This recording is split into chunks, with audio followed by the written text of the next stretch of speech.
Bem, pessoal, eu sou o professor Canduca, vamos continuar a nossa aula de Economia Brasil, ok? A gente estava falando do Plano Brasil Maior, da presidenta Dilma, e das medidas de estímulo à economia que ela tem tomado.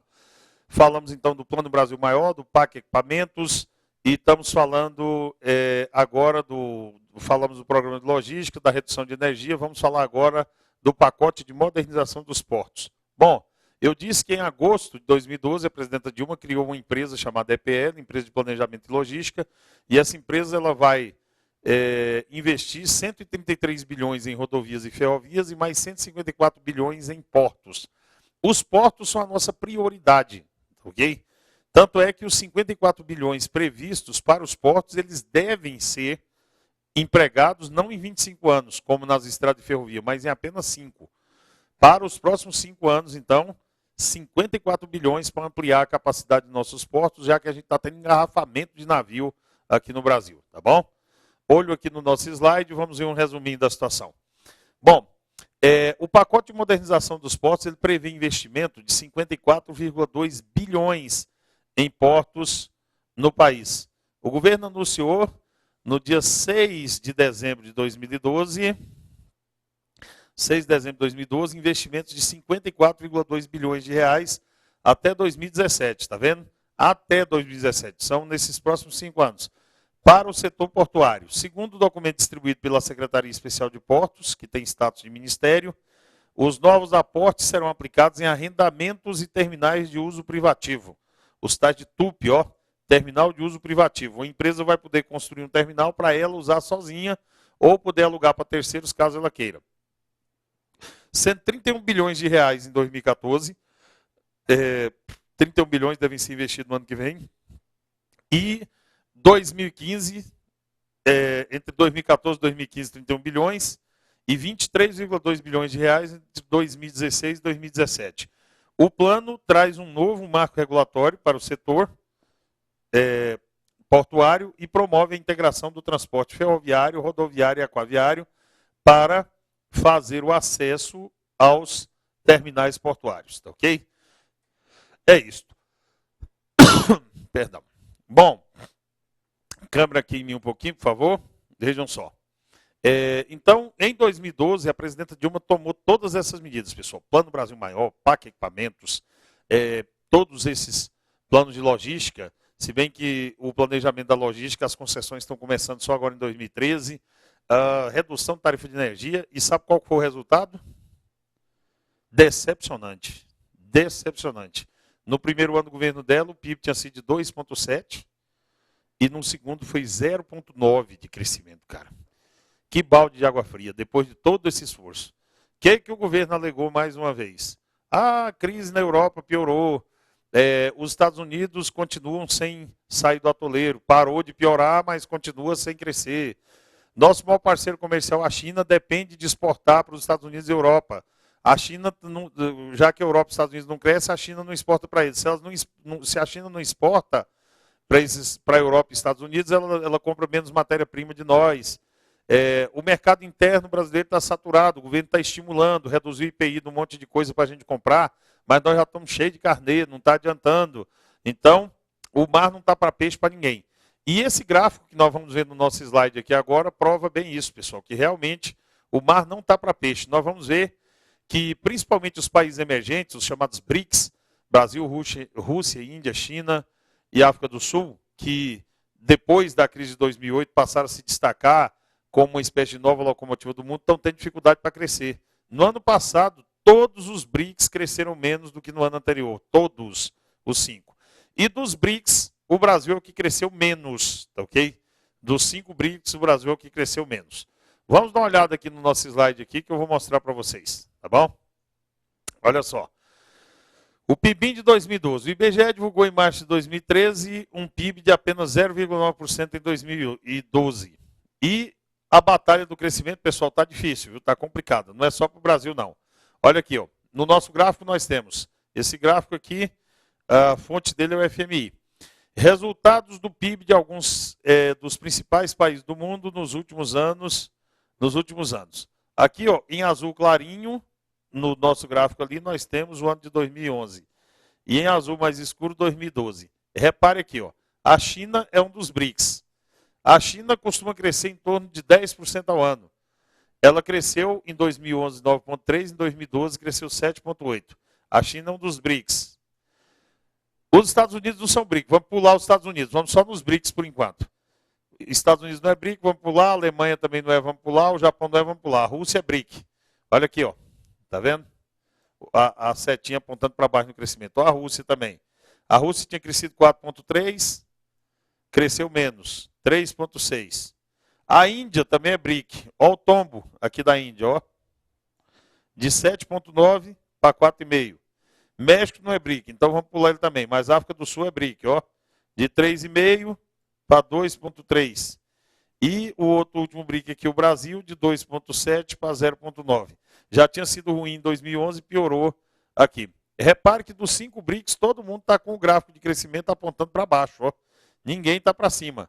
Agora, em compensação, os países ricos estão se recuperando. Lentamente, mas estão se recuperando. Você pode reparar que agora, aqueles países que nós pulamos, ó, os Estados Unidos, está vendo?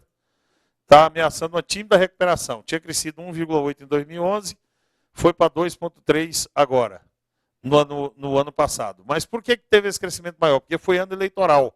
Barack Obama queria se reeleger de 2011 para 2012 e gastou os tubos.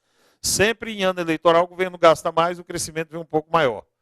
A Alemanha, olha aqui o resultado da crise na Europa, pessoal. Ó. Olha só o que aconteceu com a toda poderosa Alemanha, que é a 4ª maior economia do mundo. Devido à piora da crise na Europa, a Alemanha, que vende principalmente por seus parceiros de bloco de União Europeia, caiu de 3,1% para 0,9%. E foi um dos poucos países que cresceram na zona do euro. O Japão cresceu, ó, robustamente. O Japão foi uma exceção. O Japão hoje é a 3ª economia do mundo. O Japão cresceu de 0,6% para 2%. Por que houve esse crescimento no Japão assim significativo? Bom, por causa daquele de tsunami horroroso que destruiu a usina nuclear lá de Fukushima. O governo do Japão está gastando 300 bilhões de dólares para reconstruir a costa do país que foi destruída pelo tsunami. Esses 300 bilhões de dólares em gastos são um dos fatores que ajudam a explicar esse crescimento aqui do Japão. Portanto, ó, quem cresceu foi os Estados Unidos por causa de eleição, o Japão por causa dos gastos para se recuperar do tsunami, e no mais, você pode ver que a maioria dos gráficos está apontado para baixo. Então, não é dizer que o governo brasileiro está de braços cruzados, não. Não estou aqui querendo puxar saco de Dilma, aqui são números, são estatísticas e tal. Mas você veja que a situação realmente não está boa para ninguém no mundo. Tá bom? Vamos para frente. A dona Dilma está vivendo um momento, está vivendo um momento de, como é que se diz assim? Como é que se diz? Uma maré astral baixa. Ok? Ela tem se esforçado, mas o mercado externo não reage, aqui dentro não reage. Talvez ela esteja mirando no alvo errado, estimulando só consumo interno, e nosso mercado não está dando conta mais de sustentar esse crescimento. Então, o momento do Brasil não é um momento bom. Nós estamos vivendo uma equação ruim. Olho aqui no nosso slide que você vai entender que equação ruim é essa. Ó. Bom, a equação ruim é essa aqui, ó. O crescimento do país está em queda e a inflação está em alta. Crescimento em queda, inflação em alta. A meta oficial do Banco Central Brasileiro para a inflação, pessoal, é que a nossa inflação seja de 4,5% ao ano. Existe uma margem de tolerância de 2 para cima, de 2 para mais, então o teto é 6,5%, e pode ser 2 para menos também. O piso mínimo de inflação seria 2,5%. Em economia, inflação alta é ruim. Mas deflação, que é a inexistência de inflação, também é ruim. Então, pode ser 2 para mais ou 2 para menos. Ó, com uma margem de tolerância de 2 para mais ou para menos. O ano de 2012 fechou com IPVA de 5, com IPCA de 5,84. IPCA é o índice de preço ao consumidor amplo, é a inflação oficial do governo. 5,84. Nossa meta é 4,5, então está acima da meta. Bom, tio Canduca, eu não concordo com esse tal de IPCA do governo, não. Ok? Olha aqui, por favor, em mim. Tio Canduca, eu não concordo com essa inflação que o governo mede, não. Eu acho que sempre que eu vou no supermercado, os trem estão mais caros e tal. Não concordo de jeito nenhum. Eu acho que o governo está maquiando esses números. Bom, pessoal, é interessante esse negócio de inflação. A inflação é assim. A inflação ela é pessoal, cada pessoa tem uma inflação própria, o governo tira uma média. São mais de 600 produtos e grupos de produtos que são pesquisados pelo governo. Entra no cálculo da inflação o preço do caviar, da gasolina, do pneu do carro, do ingresso de teatro e de futebol, do remédio, de tudo. Então, vejam só como é que a inflação, quando ela é olhada individualmente, ela não bate com a do governo, mas é porque o governo tira uma mediana. Digamos que você é fumante, aí o preço do cigarro subiu 300%, você está ferrado, até que enfim você vai largar essa merda desse cigarro. Joga essa porcaria fora, tá ok? Isso só vai atrapalhar a sua vida. Então, se subir 300%, eu não vou estar nem aí, filho, tá ok? Eu não fumo, então, para que diabo que eu vou ficar contrariado? Se eu sou vegetariano e a carne aumentar 200%, problema de quem come carne. Se o barbeador subir, eu vou achar ruim, porque eu tenho barba para fazer, mas se eu subir o preço do batom, tá ok? Do blush, do absorvente higiênico, eu, por exemplo, não vou ter o menor problema com isso. Então a inflação ela é individualizada por pessoa e o governo tira uma média. Por isso é que às vezes a pessoa tem a sensação de que os números são manipulados e tudo mais, mas eles são cientificamente aceitos, tá ok? Esse cálculo de inflação ele é cientificamente aceito, tá bom? Então, olhe no nosso slide aqui de novo, para a gente continuar falando da equação ruim. Então nós estamos com o crescimento no teto, perdão, estamos com a inflação no teto e o crescimento no piso. Devia ser o contrário, tá ok?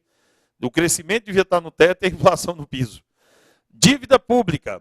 A nossa dívida pública fechou 2012 acima de 2 trilhões de reais, superando 35% do PIB.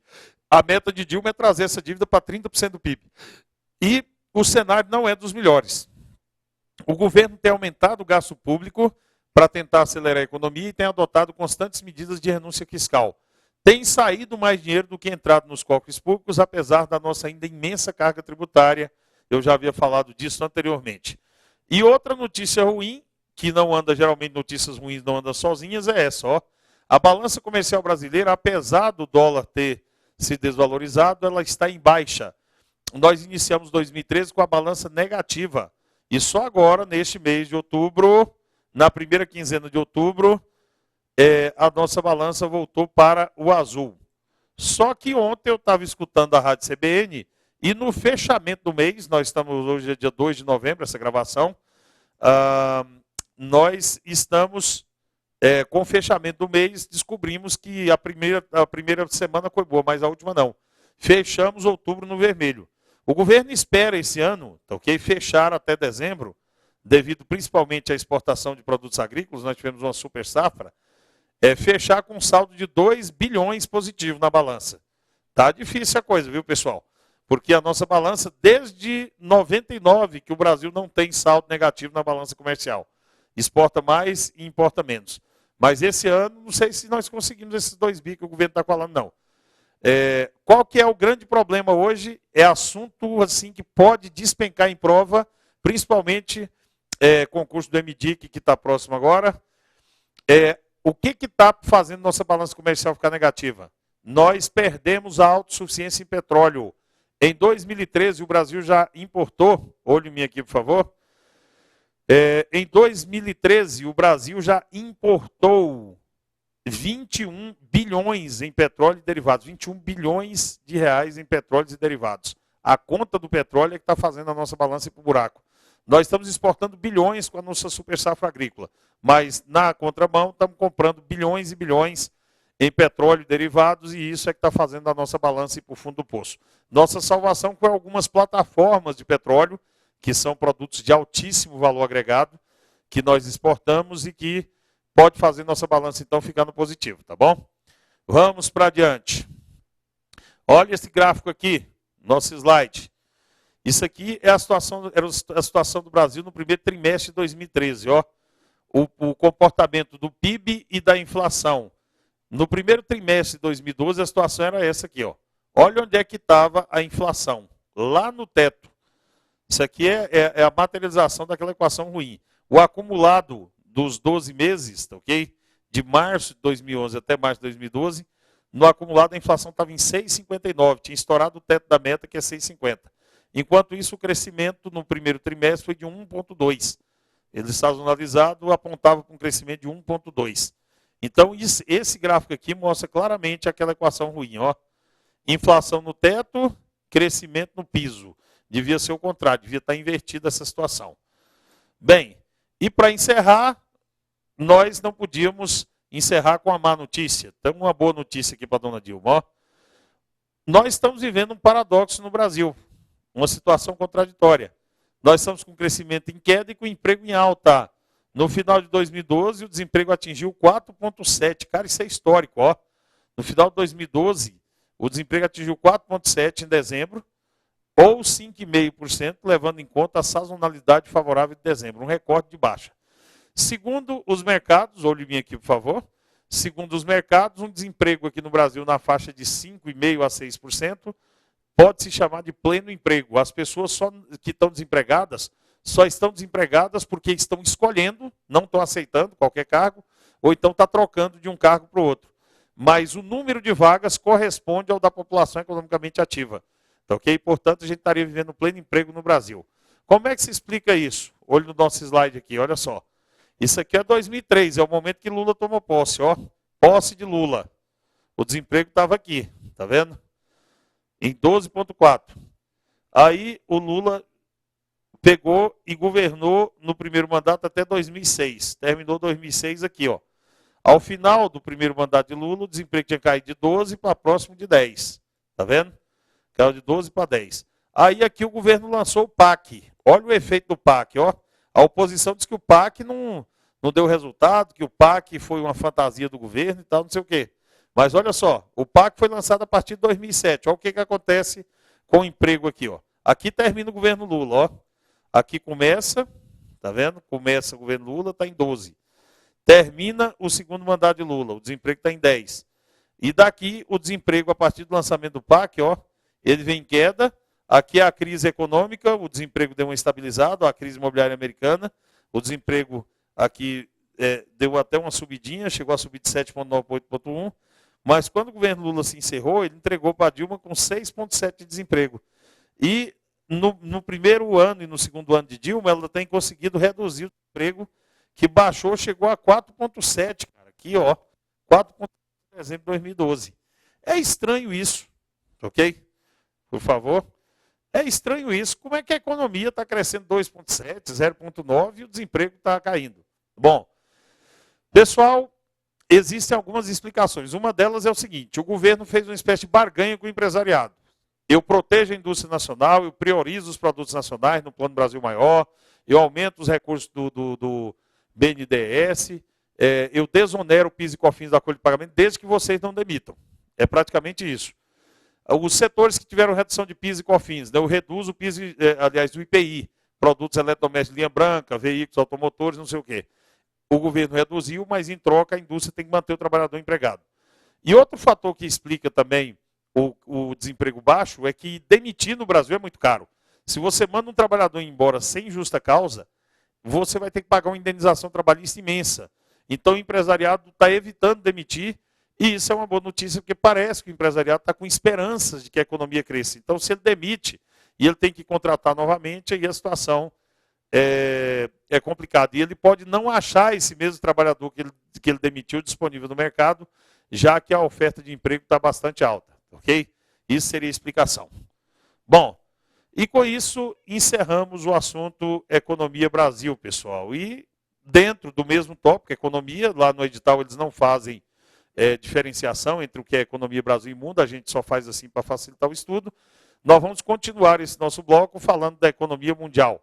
Olha aqui esse nosso belíssimo slide aqui, nós temos aqui as principais moedas do mundo, aqui está o euro, que é o símbolo do euro, aqui o dólar, né, o cifrãozinho do dólar, a libra esterlina da toda poderosa Inglaterra e o ien, que é a moeda japonesa, são algumas das moedas mais fortes do mundo. É a economia globalizada. A globalização nada mais é do que esse aumento de relação de interdependência entre os países. Não existe um conceito específico para o que seja globalização. Mas globalização, de certa forma, é o aumento das relações de interdependência, do ponto de vista econômico, cultural, dos acordos diplomáticos, enfim, das negociações nos organismos multilaterais, FMI, Banco Mundial, grupos de interesse, G7, G20, tudo isso compõe esse boi do que se chama de globalização, ok? Vamos então falar de economia mundo, galera? Vamos lá. Bem, Olha só, o mundo hoje é um local onde a economia não anda lá muito bem. O capitalismo ele é assim mesmo. Ele tem momentos de crescimento e momentos de declínio. Ele é feito de ciclos de crescimento e ciclos de declínio. Durante algum tempo, países se juntam e formam grupos de interesse. E esses grupos dominam a cena econômica durante algum tempo. Com o passar dos anos e as mudanças naturais que ocorrem no posicionamento, uns países crescem mais, outros menos, o xadrez da geopolítica econômica mundial vai mudando. E esses grupos, uns vão perdendo poder, outros ganhando. É o que está acontecendo agora depois da crise imobiliária americana de 2008. O G7, que foi criado em 1975, ele deu as cartas no jogo da economia mundial de 75 até a crise imobiliária americana. Praticamente, esses 7 países que se diziam os mais ricos e industrializados do mundo, eles mandavam e desmandavam na economia mundial. Eles chegavam até, às vezes, convidar os emergentes do G20, que foi criado em 99, para se reunir com eles. Mas na hora de decidir, quem decidia era o 7 Bambambam. Essa crise imobiliária de 2008 mudou completamente o cenário mundial. A crise imobiliária americana ela foi a maior crise desde 1929, desde a quebra da Bolsa de 29. Essa crise imobiliária é considerada a segunda. A mãe de todas, a primeira, foi a de 29.